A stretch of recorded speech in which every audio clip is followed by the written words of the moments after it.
Hey, No Boxer Just Versus family. I'm so excited to share so much of what we've done in this first season. Last week, we counted down the top 5 songs that defined our first season. And as we know, that music is really the heartbeat of this entire podcast. But a lot of what we shared in this podcast were the messages. And today we're going to dive into the messages themselves. Before we get started, I still just want to be able to say thank you, thank you, thank you. Because of you, season 1 was phenomenal. It turned into a global movement. We hit the top 100 charts in the United States, Canada, the UK, New Zealand, so many places. And we're officially in the top 5% of all podcasts globally. And that's because these leadership lessons resonated with you. You told us which stories hit. You told us which verses changed how you look at your own career. You've told us that you want us to come back for season 2. And that's what we're working on right now. Because there was so many lessons, so many journeys, so many nuggets shared in season 1, we thought we'd recap them for you and spread that out over the next 2 weeks.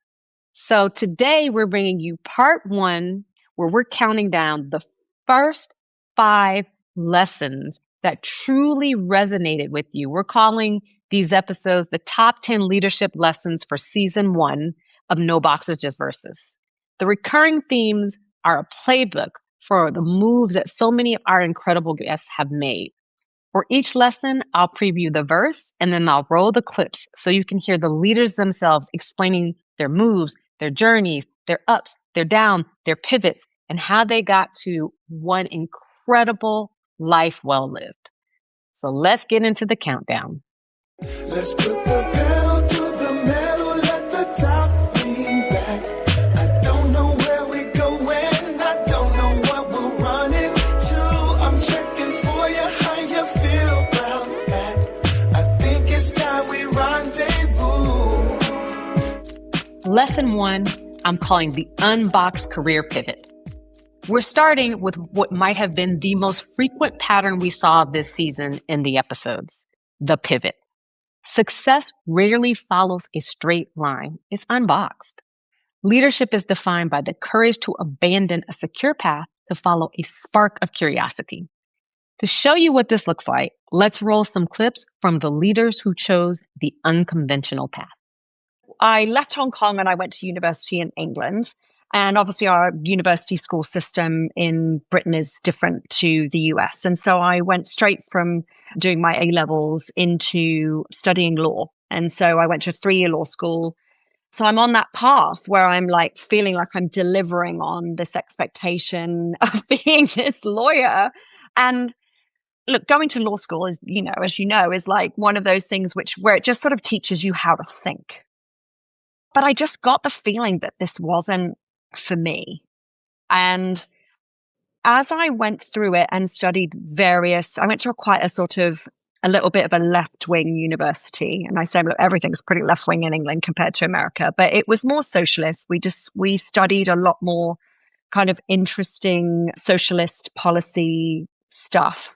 And as I was going through, I realized that what ends up in a court of law that's really interesting is really also decided in a court of public opinion. And that's what got me thinking, was that really optics around laws and policies and how they affect people and how they intersect with media was just this lightning rod for me. I just felt really interested and excited about that element. And so it took a minute for me I applied to go to a bunch of different law firms and it was very half-hearted and I was very late. And that was probably a strong signal that I was seeking something else. So I also applied to a bunch of PR firms and they don't take graduates that often, but I got into one which is well known for its crisis communications and public affairs. But wait, how did you even know to apply to do that? Like, what told you, oh, I'm going to apply to PR firms?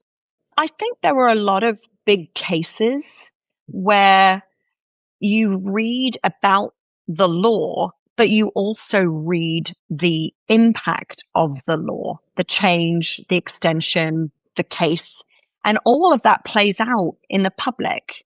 There are a couple of things that happened around, I was studying sports law.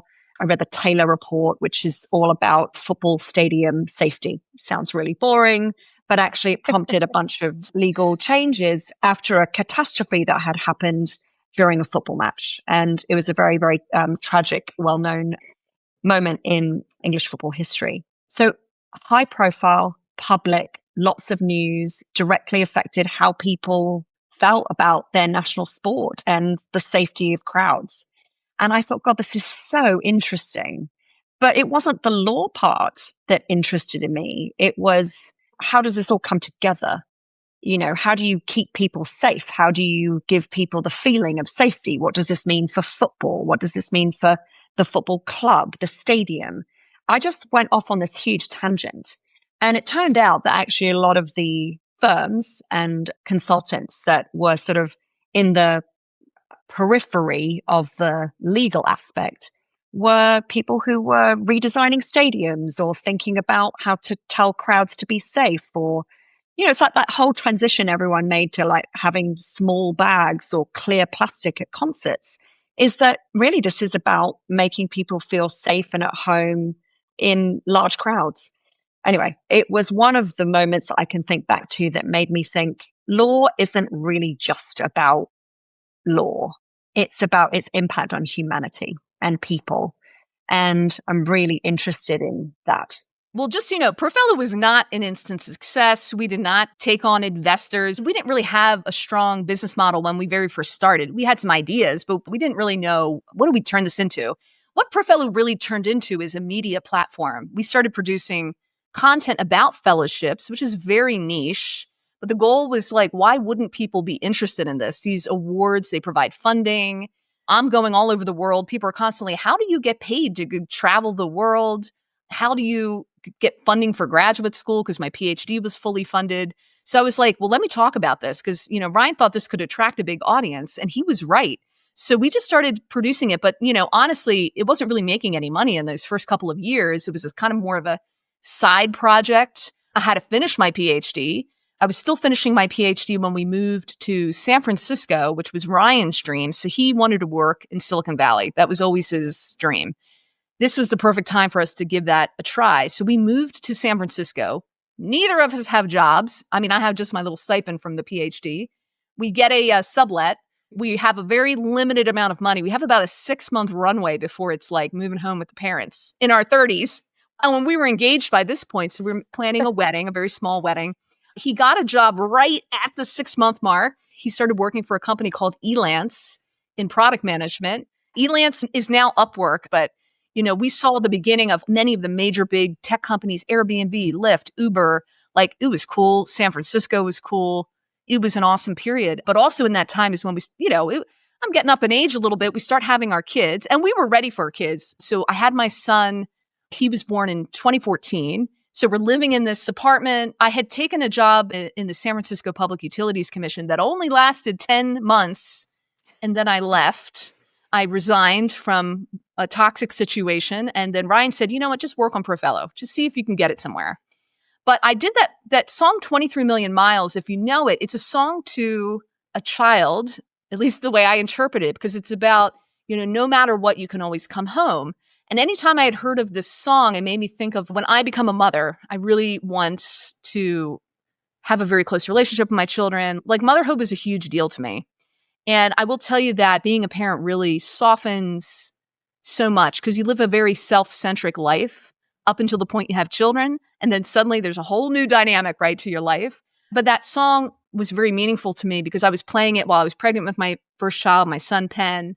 And it made me rethink about what kind of company do I want, because we still could have gone the route of trying to blow it up into this big company. But I was always worried that if we did that, I would move away from the personal mission to make this about helping underrepresented people get into these opportunities. I didn't really want it to be some kind of big like lead gen site or some kind of student loan like scam site. I mean, that to me was very, very important. Even today, we don't sell people's information. Privacy is very important. So the primary way that we make revenue is through this boutique advertising that we do on behalf of universities and foundations and fellowship organizations, as well as workshops and courses and programs that I sell directly to the audience. And it's a beautiful system of value for everyone involved. The company is relatively small, and I like it that way. I mean, I enjoy having full control over what we do. And also in that period of time that I started having children, and I had 2 children, because my daughter came along not long after, I couldn't have managed a big company. I mean, we weren't in a position to hire a nanny and do all these things. So, I had to build a company that fit my lifestyle. That's what we did. Well, by the time I got to Salesforce, I was still happy with my career and everything, but I had already had a declick, which was that I don't think that this is going to be it forever. I think there's more out there. I think there's a different way to contribute. There's a different way to be active in the world of work. And that has started happening towards the end of my time at Symantec. Even though I love the company, I love the environment. I've always enjoyed the companies where I worked. But I started to realize I think that I'm meant to be an artist. And I don't necessarily want to end my career sitting in a cubicle or in an office with artificial light, artificial air, sitting down for 8-10 hours a day. I think it's because I've conquered everything in terms of I figured out what it took to become a really good lawyer and a really good negotiator of commercial agreements. And I just thought that I now want to do something different, which is sort of it can be a little bit of a scary thought. But I found myself bored with things. I start taking classes. There's an art school very near my house called California College of the Arts, and it's a brilliant art school. So I would take evening classes there. I took textiles, I took sketching, sculpting. One day I saw that there was a class in silversmithing, and I thought, it was silversmithing and jewelry design. I took that class and it was like walking through a one-way mirror. Like there is no going back. The only question is, how far do you carry on? But you never come back to who you were before that. And I just loved everything about it. And I said, this is what has been haunting my dreams. I'm going to create iconic adornment jewelry. So I take introduction to jewelry design, and then I take intermediate. So then after a year, we were done with all of that. And by now I had started, people were interested, a colleague and someone in engineering at Salesforce wanted me to make her engagement ring, which was a huge honor. Wow. People were liking what I was doing. And I said, you know what? It's time. I had already been saving. And I had this vision that I was going to start my company and be successful within a year. Again, the Delulu. But I had a plan, and I had told the person I reported to, who was the CFO of the foundation, I had told him in mid-year planning that for the next fiscal year, we should be looking for someone to take this position because I was going to resign and do something else completely. Get to that point where the bonus is paid out. We're having the first one-on-one after bonus payout. And so I said, this is it. This is the day. I said, I'm handing in my notice. Immediately after, he said, what do you mean? He said, I can get you more money because I can get you more money and more headcount. And I said, oh, but it's not about that. I said, right. I've been asking for more headcount, so that would be great. I said, it's not about the money. I said, but more importantly, I told you this. I told you 6 months ago that I was going to, as soon as the first quarter was over, I was going to resign and do something else. I said, remember, I told you I was going to become a jewelry designer. I was going to set up my own company. He just gave me this look of it was abject, sheer pity. He went, oh, yeah, I do. And I remember thinking, I've seen that look before. I've seen that look on people's faces when I would say, I'm taking the California bar 2 months after I've taken the Nigerian bar.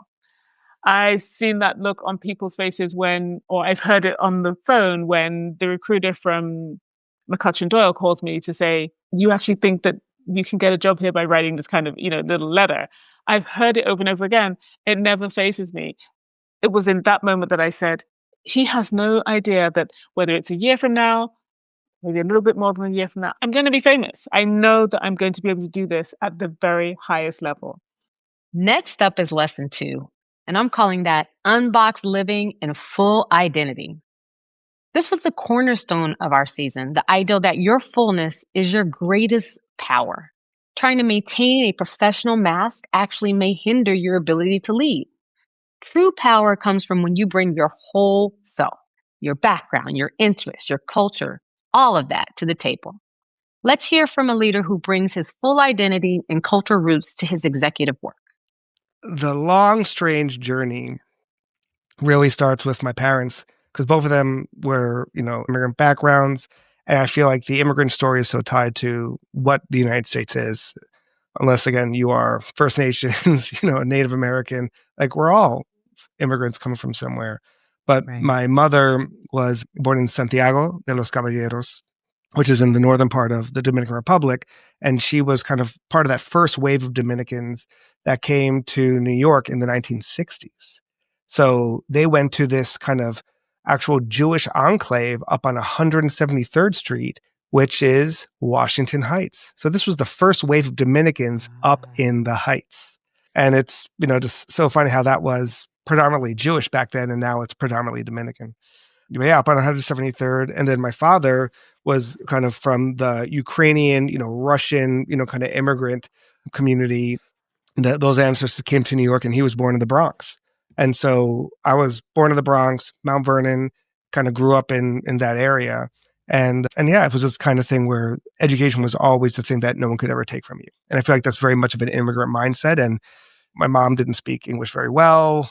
My father was older, so all of my family on my father's side was mostly, they had passed. So all my family was Dominican.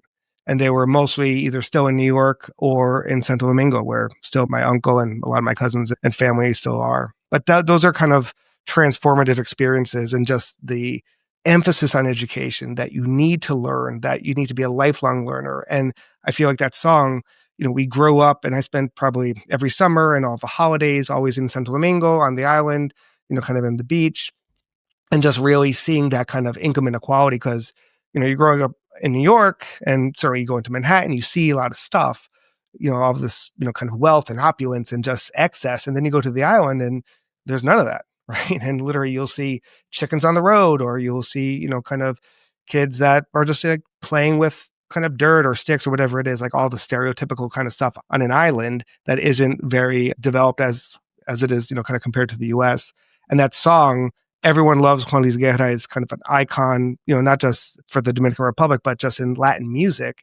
And he really has this incredible uplifting, because merengue is fun, it's fast, it gets you moving, to your point. But a lot of the words are very deep, and they're always talking about, especially in his music, themes related to income inequality, or just kind of opportunity or lack thereof, or healthcare, or just the way people have access to things and some people don't. And so it's very real, but it's always done in this kind of fun package, which is merengue or salsa music. I went to Tufts University for undergrad. I thought I was going to go into kind of development, given certainly my upbringing and just my interest. I majored in economic development.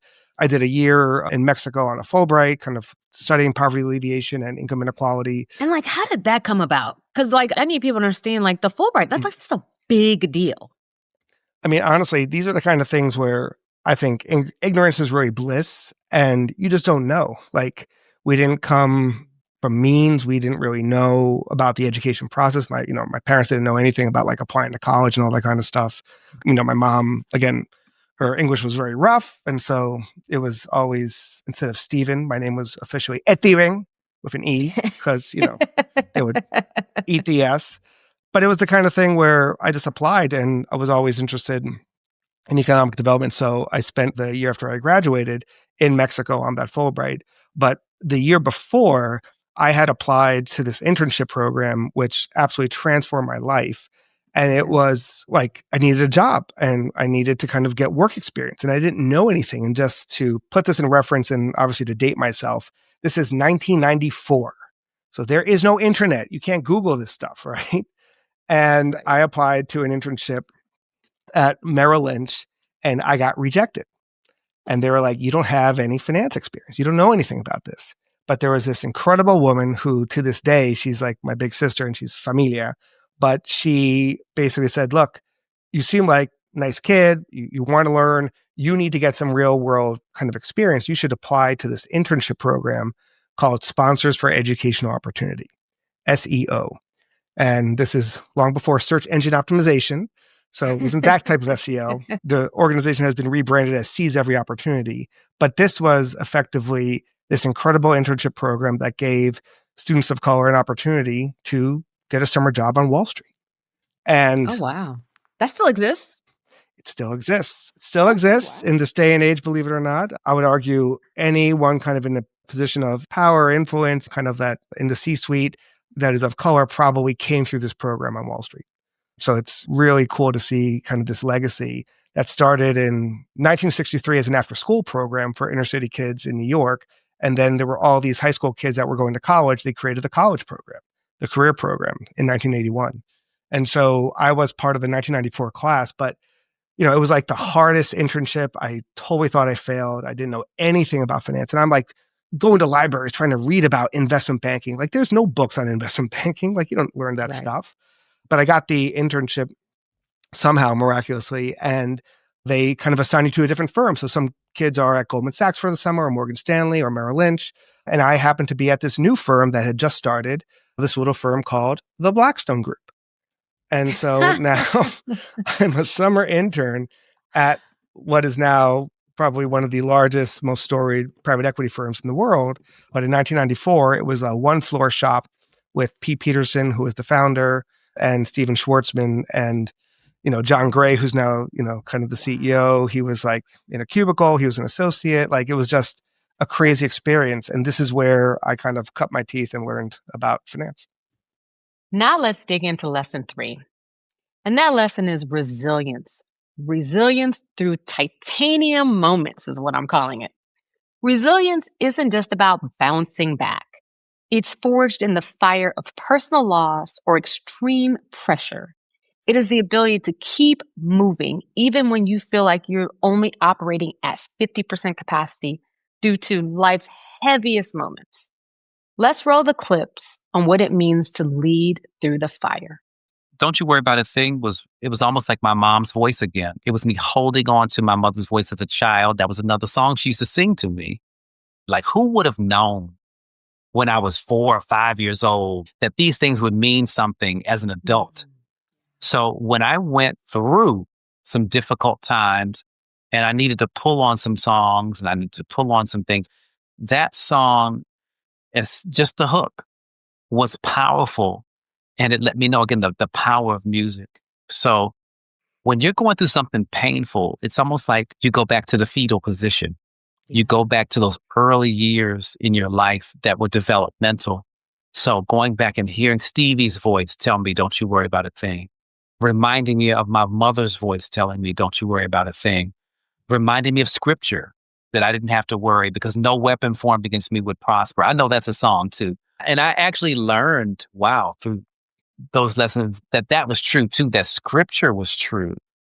Because it's one thing to talk about the Bible and talk about things that you've learned, but when you are put in a position where you have to depend on those words, you begin to treasure them in a different way.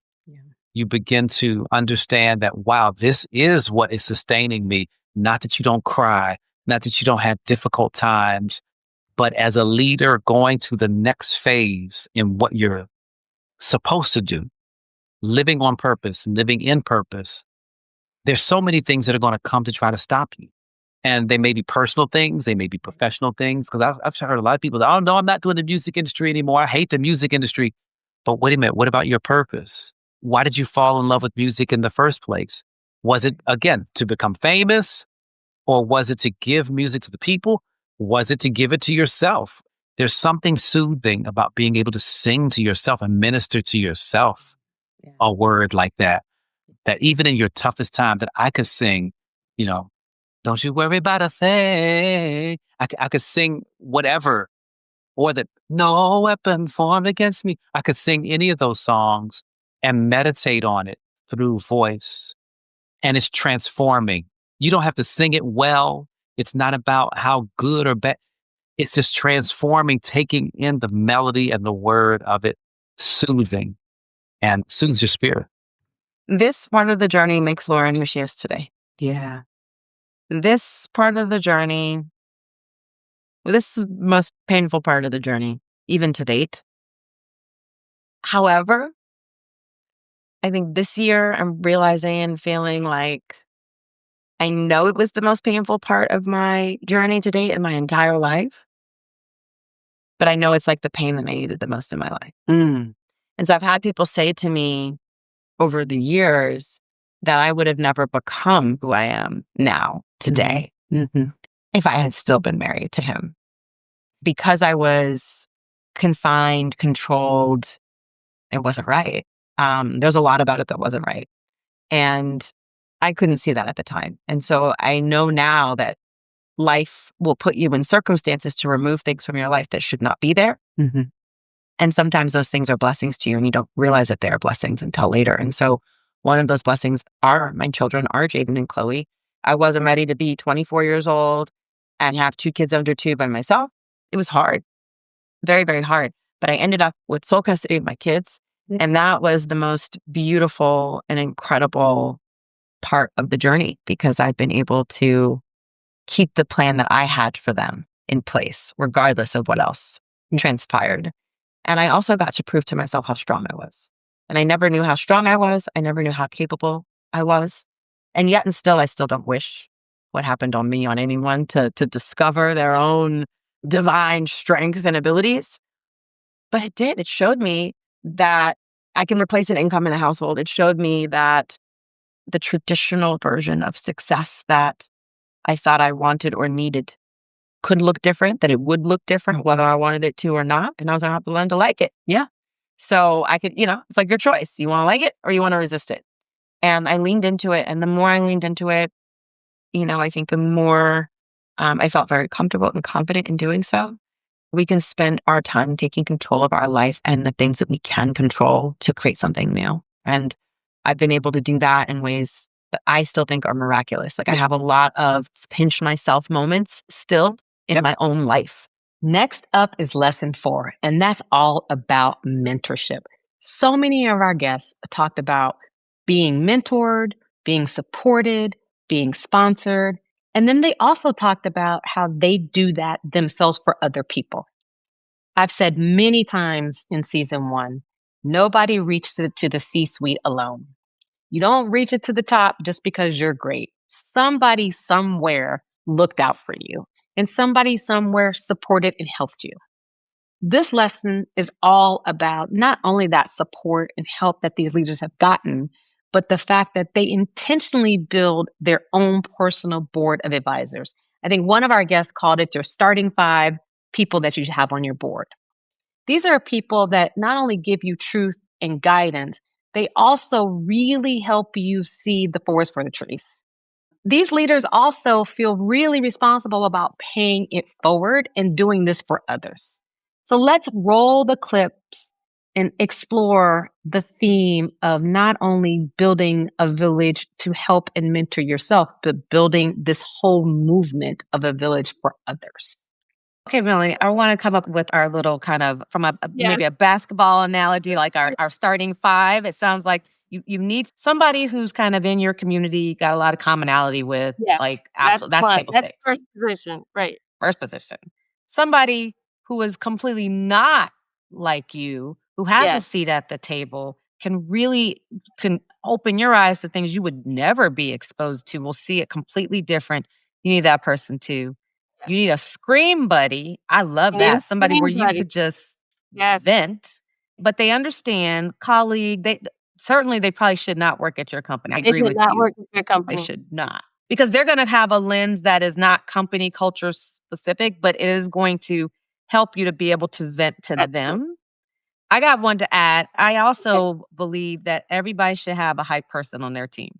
Like no matter what, they are just team Melonie. No matter what, you're the best. Nobody could top you. Absolutely. Right? You need that friend. They mostly don't work at your company as well. In my experience, they're just the president of your fan club and they help you feel confident. Okay, and who's our 5th? I think you need a coach. I think you need a professional coach. Whether you're paying for, if your company doesn't pay for it, you pay for it on your own. Make it the investment in yourself. Pack a bag lunch, make your coffee at home, whatever it is you need to do for yourself. But that is an investment in yourself. You need a professional coach to guide you that you can look to and to make sure that you're minding your career in a very responsible way. So going through bad experiences, I had to unlearn a lot of things. And so when I came back home, there was a 7-year period of me unlearning everything that I learned in the marriage and in the relationship that was terrible, which was debilitating and literally reduced me down to nothing. So in 7 years, the Lord built me back up, right? He gave me purpose. He gave me meaning. I came back with nothing, no money, no job, no credit. He had taken everything. I literally had to, from the ground up, build back up. And so in the book, I detailed that process. And in that process, I had a coach. And I believe that every person needs a coach. They need a therapist, a guide to help them, to tell the hard truths of what worked and what did not work, what is and what is not, who you are and who you are not.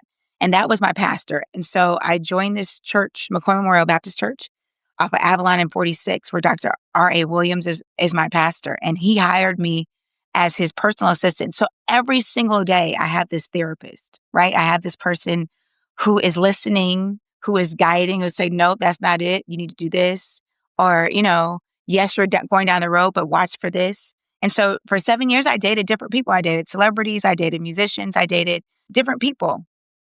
But I also became almost a hermit because I was a teacher and I got my master's and I literally built myself up, got an apartment and owned a home. My grandmother helped me buy a duplex. So I literally built myself back up, right?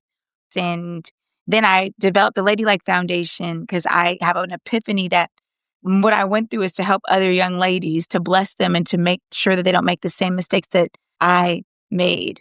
And I'm also in the realm of education where, because I've seen for years, my grandparents give scholarships to African-American youth in the inner city my whole entire life. And being a part of a group of administrators that get together every May to have a luncheon to raise money for these youth who go to Stanford and Harvard and Princeton and Oxford abroad. And so I'm seeing this. So that dissolves because the president passes away. And so I kind of take the torch. And so my grandmother and I developed the Ladylike Foundation, in which every May, June, we have luncheons raising money for scholarships and for the program. We have girl talks where we're talking about things that not everyone wants to talk about, from mental abuse, physical abuse, STDs, to relationships with parents, relationships with overbearing parents, to friendships, to drugs, to mental illness, to health and wellness. I've mentored so many talented directors. Pete Chapman is amazing. Victoria Mahoney is amazing. And Zinga Stewart is incredible. Yeah. There's so many, Sydney Freeland. I can't even hire them anymore because they're so busy. I told Pete, you met your wife on this show. You better come back over here acting out with me. Well, that's just it. And I love that you said I've mentored. You've mentored a lot of everybody, though. Not just director, not just actor. Your spirit is to pour into people across the whole spectrum of the ecosystem of working in, various disciplines. Like when I met you, I'm sure you were like, I'm going to mentor this lawyer. I think you used to call me a lawyer. And then eventually I'm like, actually, now I'm an operator. Now I just run stuff. And look at you running stuff. Child, you got things flying all around. She's like, No, listen. That whole dynamic, drones and tech. that is amazing. I don't know if I told you I'm on the board of SoFi Bank. Child, no, you didn't tell me that. Well, tell them what to do with that money, honey. Tell those children to help us. I love that. But of course they would want you. They need your creativity, your intelligence, your knowledge. And this is what, you can't really pay for that. You either have that or you don't. And God bless you for sharing that with them. This is why you have to have Debbie Allen, if you're lucky, as your mentor. Because then you walk out like, I could do anything. That's right. And you can. And our final lesson for this episode is lesson 5. And I love this because it's all about leading with joy and empathy. And boy, don't we need a lot of joy, love, and empathy in our world today. This is a complete rebrand of what it means to be a tough leader. We explored how purposefully choosing joy fuels creativity and how niceness isn't a weakness. It's an actual sign of immense strength and a tool for standing up for the unheard. Let's roll the clip on the strength of finding empathy. I was one of those kids. I was, a little bit awkward. It's weird when people from my childhood meet people that only knew me as an adult, because it's sort of like, are we talking about the same Jack McCullough type of thing? But I was just very socially awkward. I was kind of goofy looking, and I was a scrawny kid.